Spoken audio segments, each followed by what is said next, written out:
Ensemble, ne cessons jamais d'apprendre. Je suis Gérard Pécou, président de Calimedia, agence digitale de solutions e-learning. Je vous accueille sur Never Stop Learning, un podcast qui vous fait rencontrer des acteurs de la formation entrepreneuriale et éducative d'aujourd'hui et de demain.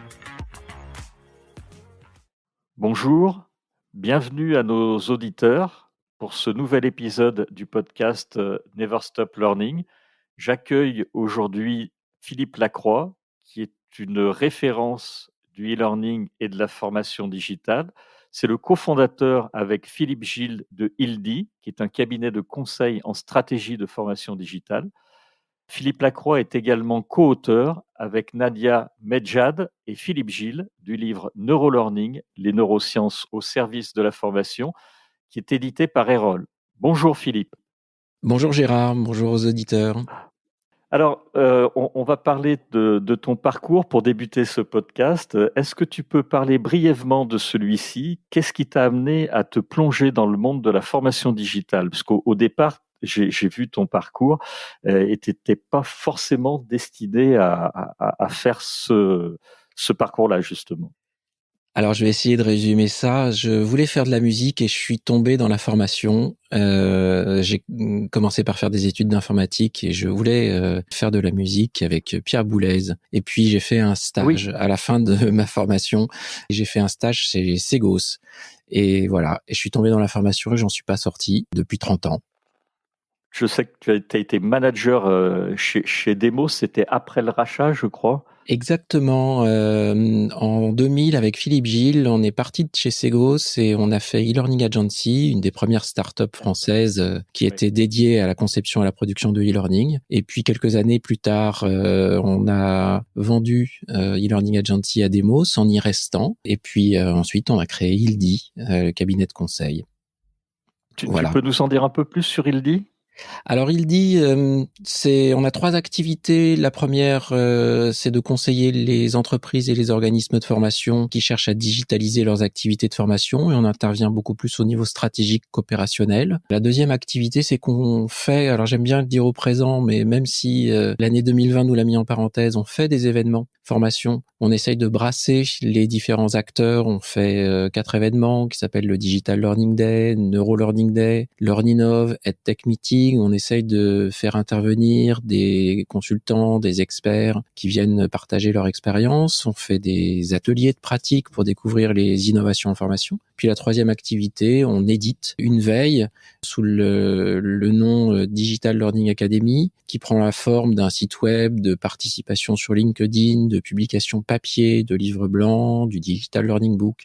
Enfin voilà, on essaie de conseiller, d'informer et de publier. Merci pour cette présentation, Philippe. Alors, je pense que tu seras d'accord avec moi pour dire que l'année 2020 a complètement bouleversé les conditions de travail et de formation. Il y a beaucoup d'entreprises qui ont dû mettre en place des formations en urgence. Tout le monde a été obligé de s'adapter, d'adapter les stratégies de formation. Est-ce que tu peux nous partager ta vision sur ces changements ? Alors, en quelques mots, je vais pas parler du tout des changements qui peuvent nous affecter. Je vais parler de ce qui est incontournable. Fort heureusement, on est dans une période où le digital nous permet de trouver des alternatives à une présence physique, que ça soit dans notre environnement familial ou professionnel. Les apéros Zoom sont devenus quotidiens et redeviennent un peu quotidiens. Et puis professionnellement, c'est vrai que le télétravail nous a amené à pratiquer au quotidien de nouvelles façons de collaborer, d'échanger, de construire, de discuter ensemble. On est tous maintenant familiers de Meet, de Teams, de Zoom, etc. Et puis bien évidemment, la formation a hérité aussi de ce changement brutal, puisque quand on peut plus se retrouver en salle, il faut quand même continuer à se former. Mais la formation a été un peu bousculée avec tout ça. En fait, tous ces outils que tu as mentionnés, alors Zoom, Teams, il y en a énormément qu'on a vu arriver. Est-ce que c'est un nouvel environnement pour toi de formation ? C'est une opportunité ? Tu viens de parler de nouvelles salles de formation ou de salles de formation. Qu'est-ce qui a changé pour toi ? Alors, ce qui a changé, on va y venir, dans le domaine de l'hybridation, c'est éclater un petit peu l'unité de lieu, de temps et de modalité, puisque tout ça a été rassemblé dans la salle de formation. On était tous ensemble pour le même moment, pour partager les mêmes activités avec un chef d'orchestre. Et quand on ne peut plus faire ça, effectivement, c'est le rapport à la formation change un peu. On va y rentrer dans le détail après. Mais ça a fait émerger une tendance de fond, un courant de fond qui avait été mis en place par certains déjà sans en y être obligés. Les grands comptes, les grandes entreprises qui avaient les moyens d'explorer, d'expérimenter, d'investir, avaient déjà basculé une partie de leurs activités de formation sous d'autres formes. Le e-learning, le digital learning, la classe virtuelle, le mentoring à distance, le travail social. Tout ça avait déjà été pour pas mal d'entreprises mis en place pour partie. Là, ce qui change, c'est qu'on est obligé de le faire pour tout le monde et tout le monde le fait. Et c'est vrai que ça a pris forme principalement par une nouvelle salle, transposer la salle. Donc, les outils de classe virtuelle ont eu la vedette et ont encore la vedette. Heureusement, le panel de modalités possibles, d'outils et d'interactions possibles est un peu plus large que ça.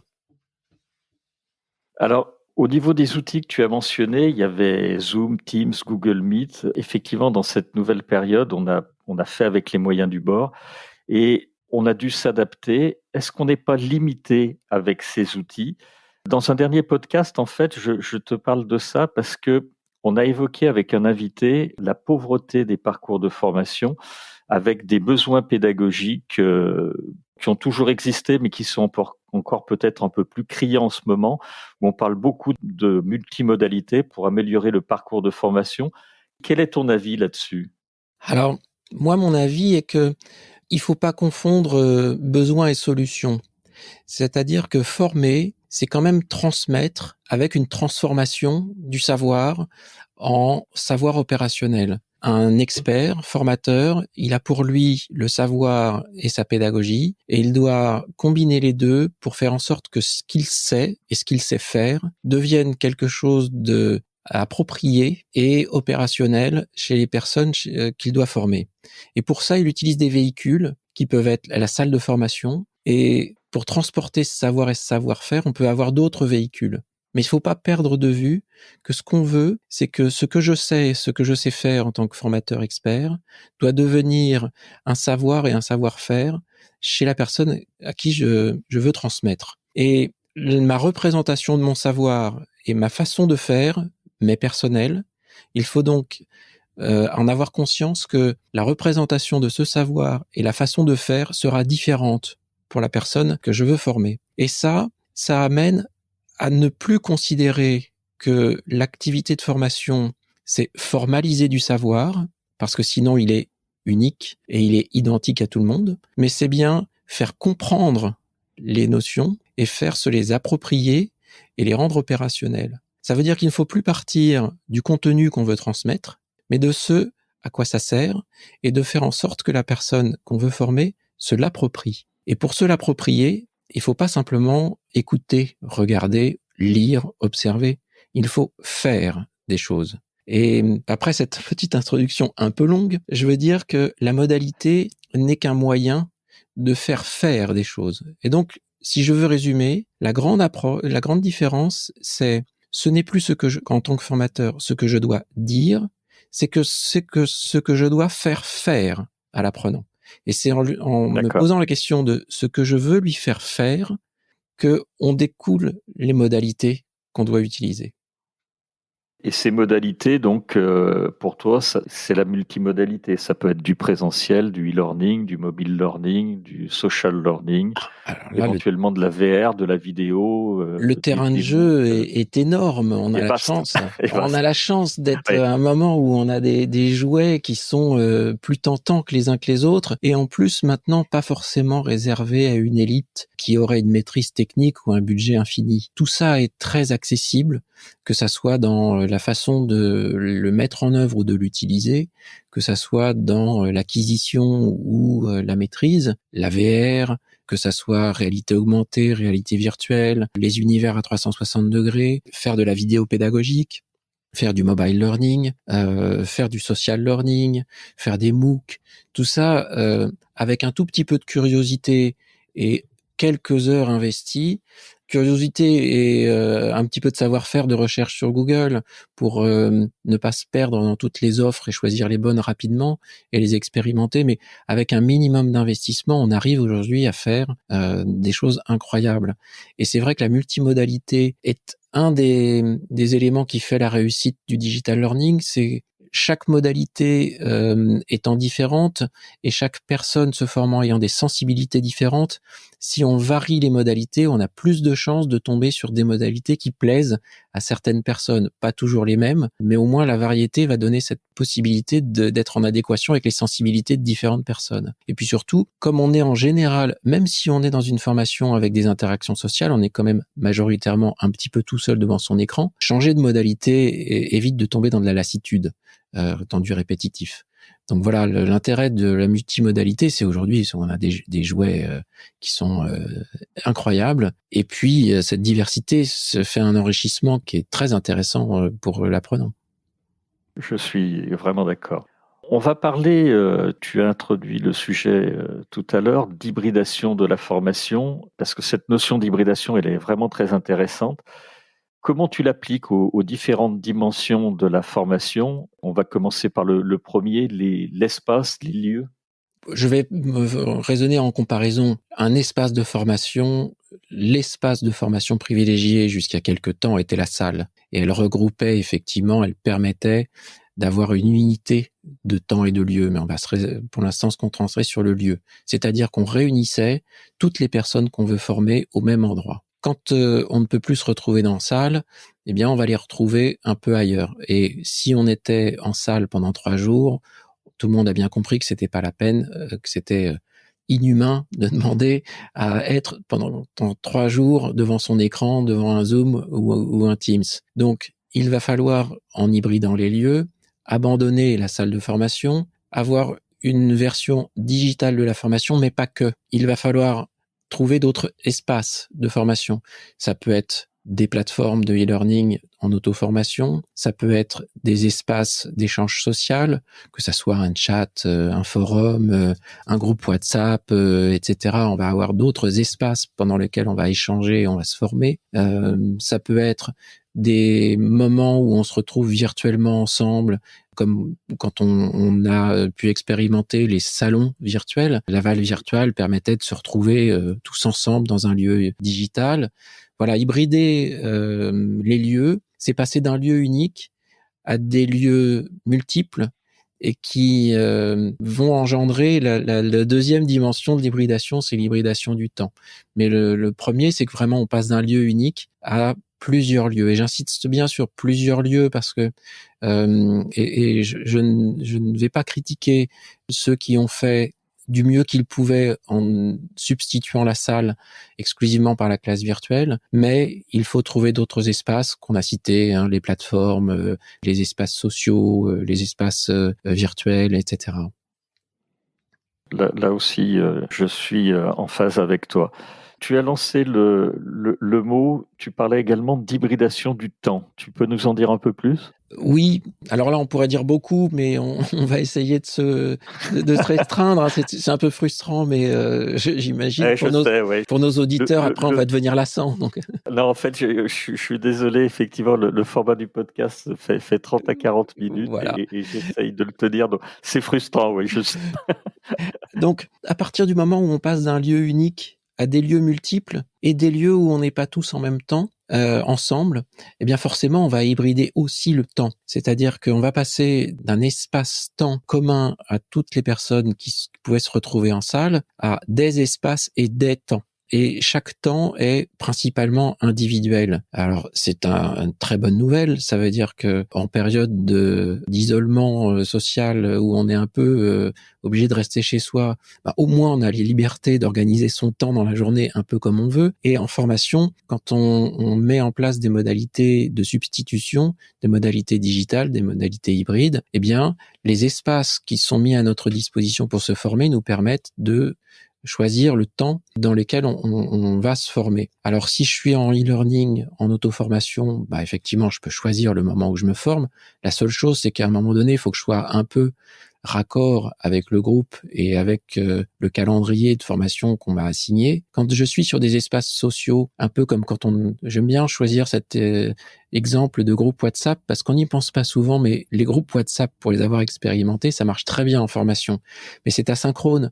Donc c'est vrai qu'on peut jouer à un ping-pong avec un temps soit très bref entre les échanges, soit un peu plus long. Mais là encore, on peut donc distordre le temps de formation. Et puis, on peut tout à fait aussi se retrouver des moments ensemble, avec des sessions de classe virtuelle ou des espaces virtuels. On a donc une combinaison, un éclatement, une distorsion, on peut utiliser tous les mots qu'on veut, mais le temps se trouve malaxé. Alors, ça soulève un petit point, je vais pas tout détailler, mais je laisse la question posée à nos auditeurs, c'est quand on passe d'un moment où on a tous ceux qu'on veut former en même temps, au même moment, sur la même durée, et qu'on éclate tout ça, quelle est l'unité de mesure de l'achèvement d'une formation ? Comment on mesure le temps passé en formation et comment est-ce qu'on dit le temps passé est suffisant pour considérer que la formation est terminée ? Bien évidemment, ce n'est plus l'unité de temps telle qu'on la mesure en minutes, en heures ou en journées, puisque le temps, il est quand on veut, à son rythme, pour la durée qu'on veut. Donc quelqu'un qui se formerait 2 heures du lundi au vendredi et quelqu'un qui se formerait 10 minutes peut avoir une activité presque comparable.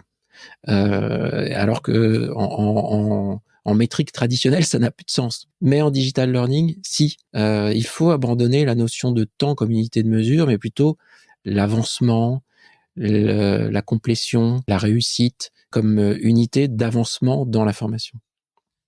Avec ce que tu viens d'évoquer, il y a la notion de parcours personnel, puisque quand on a autant de modalités, qu'on doit aller sur un parcours un peu ordonné et qu'on va sur un groupe WhatsApp, il va falloir que les formateurs aillent vers des parcours un peu plus personnalisés.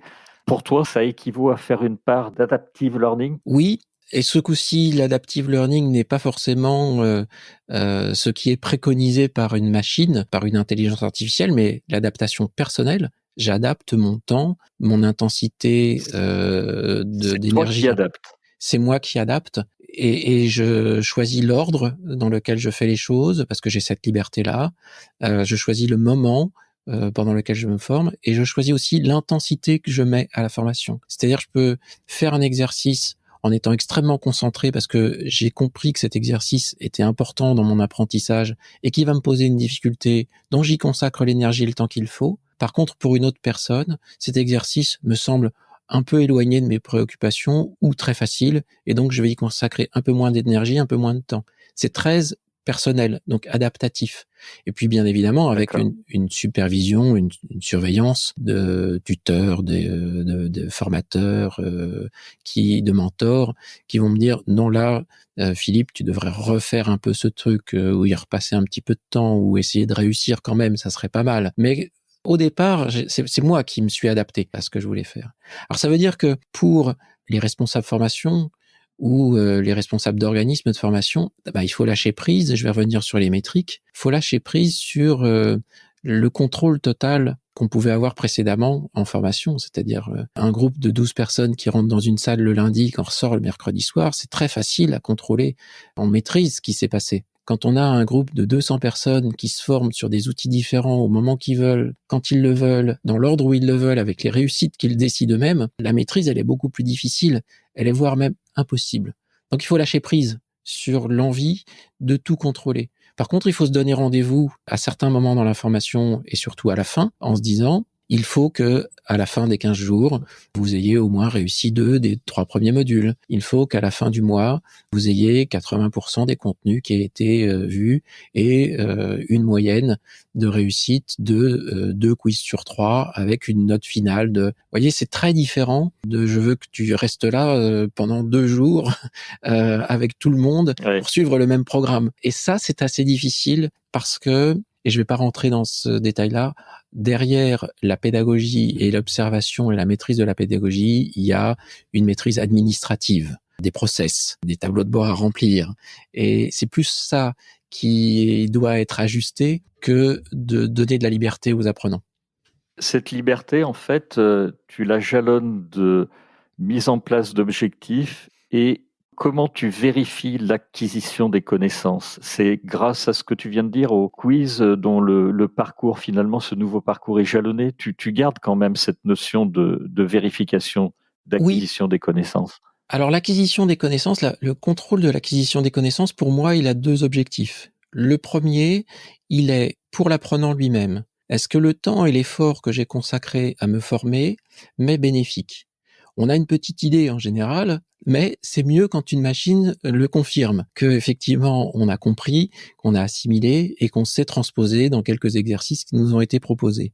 Donc ça, c'est un feedback personnel dont on a besoin pour savoir si on est récompensé des efforts qu'on a faits. Et puis, bien évidemment, il y a pour le commanditaire, le responsable formation ou le formateur ou qui dit moi, on m'a passé un contrat, il faut que les gens soient formés à la fin, donc il faut que j'en sois sûr que le résultat est au rendez-vous. Et ça, je le mesure effectivement en jalonnant la formation par des quiz intermédiaires qui me permettent de voir si tout se passe bien, si je les ai pas perdus et si tout le monde avance, apprend avec un niveau de réussite que j'ai fixé et qui me convient. Mais c'est pas suffisant parce que ça va donner du quantitatif.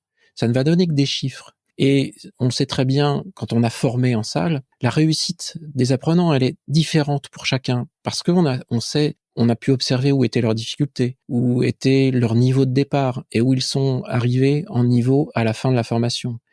Et ça, c'est du qualitatif. Et dans la réussite d'un parcours hybride, il y a cette observation qui est importante. Et c'est pour ça qu'il y a un investissement en temps à faire, pas seulement en accompagnement, mais surtout en observation de la progression, des efforts, des réussites personnelles et des dialogues qu'on peut avoir avec les apprenants, même si c'est des dialogues numériques à travers des réseaux sociaux ou des échanges de messages. Mais pour moi, si on veut transposer en digital learning la même fiabilité d'une réussite accordée ou pas à un apprenant, il y a du quantitatif fourni par la machine et il y a du qualitatif par observation du formateur. D'accord. On avait vu dans un épisode précédent l'importance du tutorat qui améliorait le taux de complétion des formations et ça va nous amener vers l'hybridation des relations.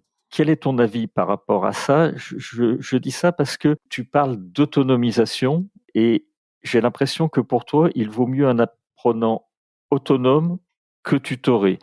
Ou est-ce que tu le vois plutôt comme deux choses différentes? Alors ça fait plusieurs questions en une. Je l'ai compris. Merci. Il y a vraiment 2 choses en une. Et encore une fois, je vais raisonner par comparaison. Ce que veut un formateur en salle, c'est qu'au final, l'ensemble des stagiaires, individuellement et en groupe, aient profité de la formation et réussi à atteindre le niveau qu'on attendait d'eux. Donc son métier, un formateur, c'est d'accompagner les gens dans leur apprentissage. Il faut que je les accompagne pendant mes 2 jours, 3 jours où je suis avec eux dans leur apprentissage. Il faut que je les forme et il faut que je les accompagne à surmonter les difficultés que chacun va rencontrer à différents niveaux, avec différentes intensités dans l'apprentissage. Ça, c'est ce que fait un formateur en salle. Formation à distance, formation hybride, formation digitale, peu importe comment on l'appelle. J'ai 2 choses en tant qu'accompagnant, tuteur ou formateur à distance. Je dois, les accompagner pareil dans leur apprentissage, c'est-à-dire identifier où sont leurs difficultés, soit de façon proactive, soit en attendant qu'ils me disent « là j'ai un problème ». Et je dois les aider à surmonter ces difficultés, surmonter les incompréhensions, surmonter le manque de perception de la pertinence de certaines choses à apprendre, etc. Je dois les accompagner. Mais en plus, j'ai un autre travail. Je dois les aider à savoir pêcher, pour reprendre cette... Oui. Voilà. Je dois leur apprendre en même temps à trouver par eux-mêmes, retrouver par eux-mêmes les capacités d'autodidaxie dont on est tous dotés, mais qu'on a un petit peu mis en sommeil par un enseignement où on ne les met pas forcément en œuvre. Et pourtant, on est tous dotés, depuis notre plus jeune âge, de capacités d'autodidaxie extrêmement fortes. Je prendrai juste un exemple, avant même de savoir que la notion de verbe, de sujet, de complément d'objet direct, de vocabulaire, ne serait-ce même que de mots, existe. On a appris à comprendre nos parents et à parler. Et après seulement, on découvre la théorie du langage. Donc, on a une capacité d'autodidaxie dingue qui nous permet d'appréhender des choses extrêmement complexes par nous-mêmes. Bon, le problème, c'est que ça prend 2 ans seul. Oui. Mais C'est vrai. quand on est en train d'accompagner des apprenants dans des dispositifs digitaux, il faut, les aider à avancer dans ce dispositif, mais aussi retrouver des capacités d'autodidaxie par rapport à ce nouvel environnement de formation. Donc, on doit les aider à chercher dans les facs, on doit les aider à échanger avec les participants, on doit les aider à faire des recherches sur Internet par eux-mêmes, on doit les aider à essayer de mettre en œuvre par essai-erreur. Et ça, c'est c'est une posture d'arrière-plan générale à tous les accompagnements dans des dispositifs digitaux. Et puis, sans perdre de vue non plus, la mission principale, c'est que les accompagner dans la formation qu'ils sont en train de suivre. Alors, tu en parles très bien, mais souvent, moi, ce que je peux observer, c'est que les parcours de formation restent un peu pauvres. Et du coup, comment tu conseilles d'appliquer concrètement ces notions qui sont super pertinentes, hein? Tu appliques ça concrètement quant à la conception d'un parcours de formation? Alors, je vais revenir sur ce que j'avais commencé à dévoiler au début, c'est-à-dire qu'on doit passer d'un état d'esprit à qu'est-ce que je dois dire, qu'est-ce que je dois exposer, qu'est-ce que je dois montrer pour que l'apprenant comprenne. Bien évidemment, il faut parler du sujet, il faut l'illustrer, l'exposer, etc.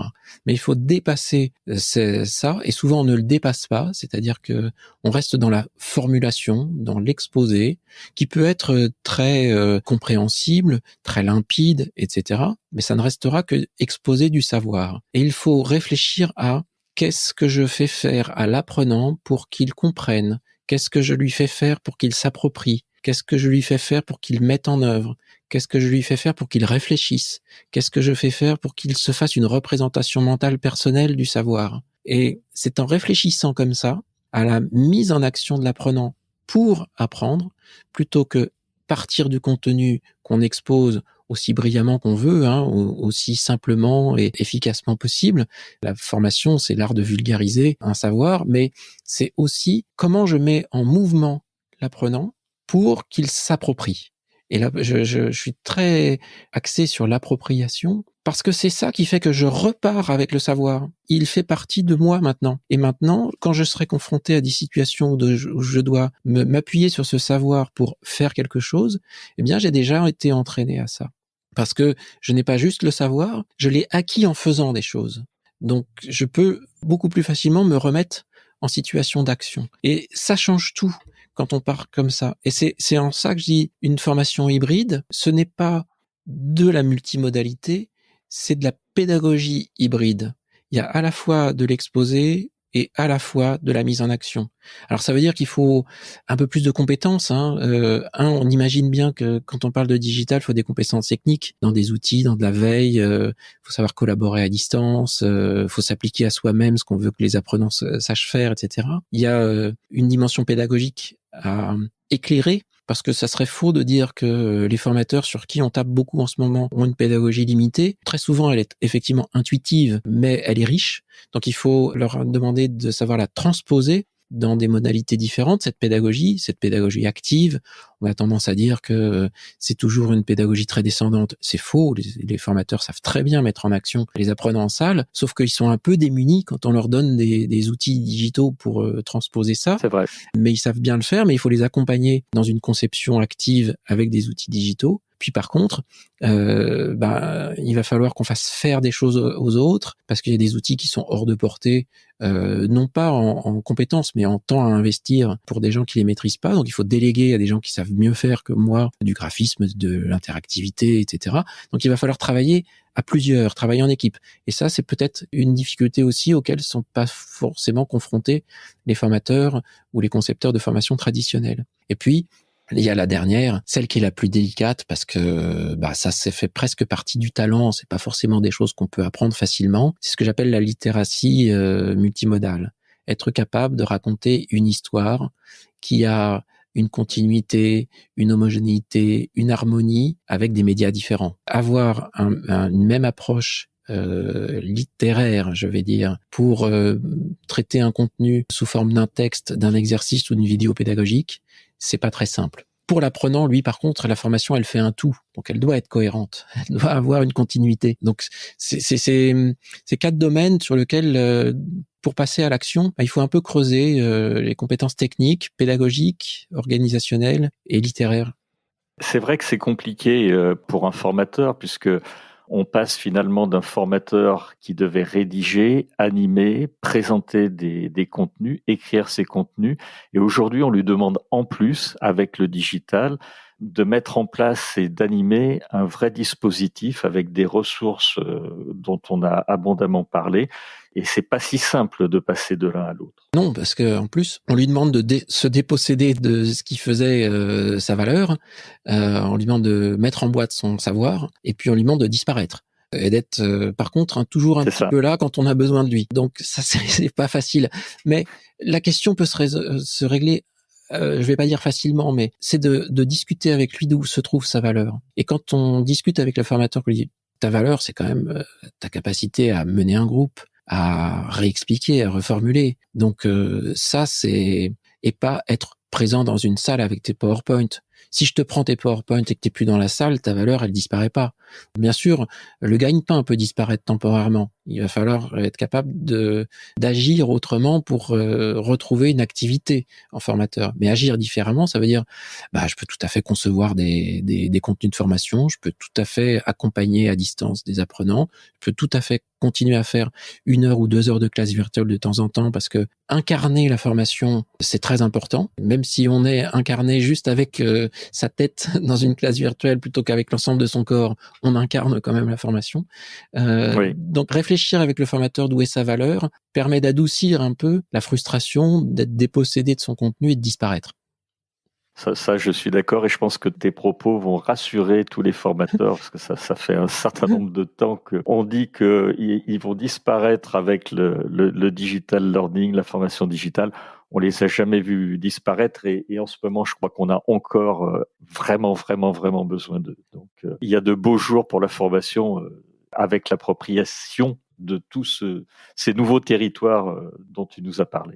Oui, parce que le formateur va avoir un spectre un petit peu plus large, en tout cas plus délimité, plus identifié. C'est-à-dire que l'animation de formation, un formateur qui anime sa formation, en fait, on utilisait ce terme générique, mais il se passe plein de choses dans une salle. Et en digital learning, il faut essayer de lui redonner, parce que c'est souvent ça que reprochent les apprenants, c'est quand il n'y a plus que le contenu et plus l'animation, on n'est pas très motivé, donc on n'a pas tellement C'est envie vrai. d'aller jusqu'à la fin de la formation.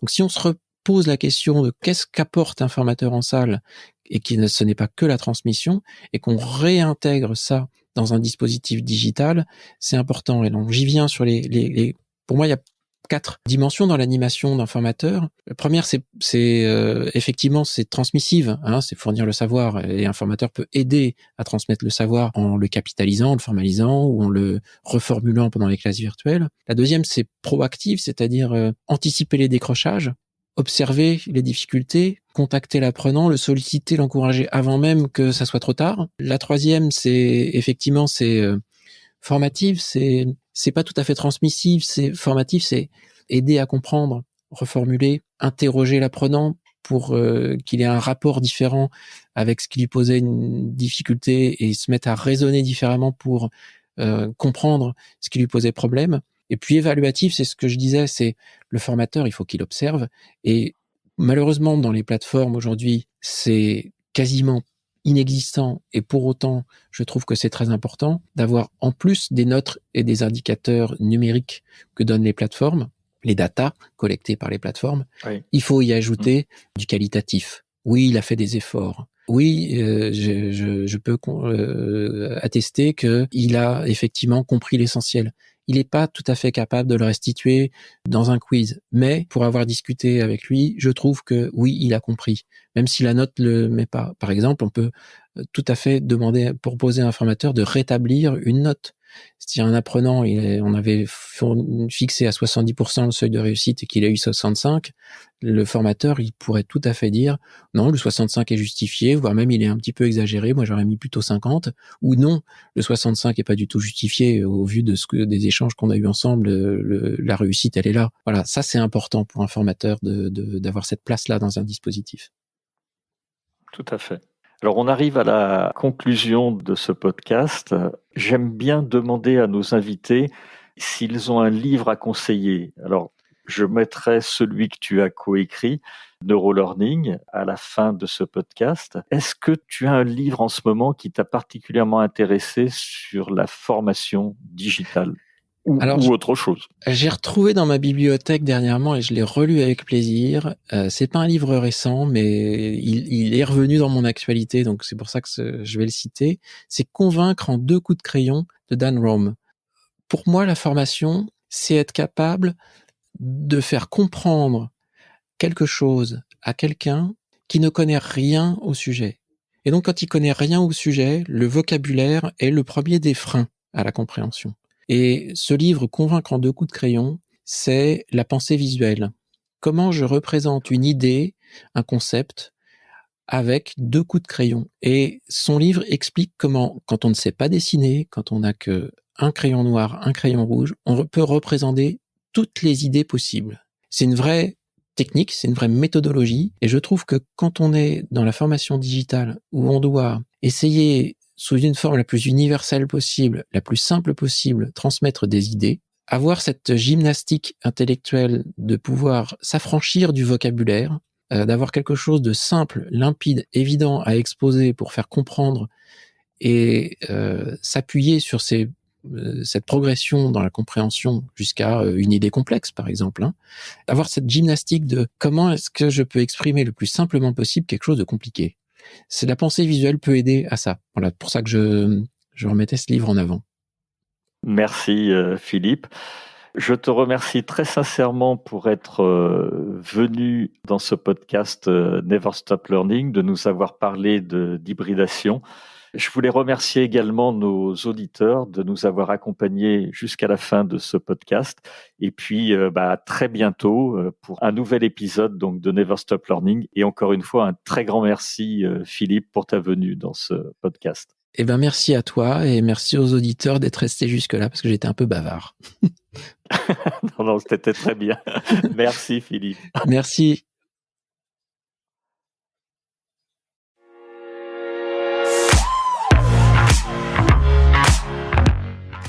Vous êtes arrivé à la fin de cet épisode. Je vous remercie pour votre écoute attentive. Si l'épisode vous a plu, partagez-le auprès de votre entourage et donnez-lui une bonne note suivie d'un commentaire sympathique pour nous aider à grimper dans les classements.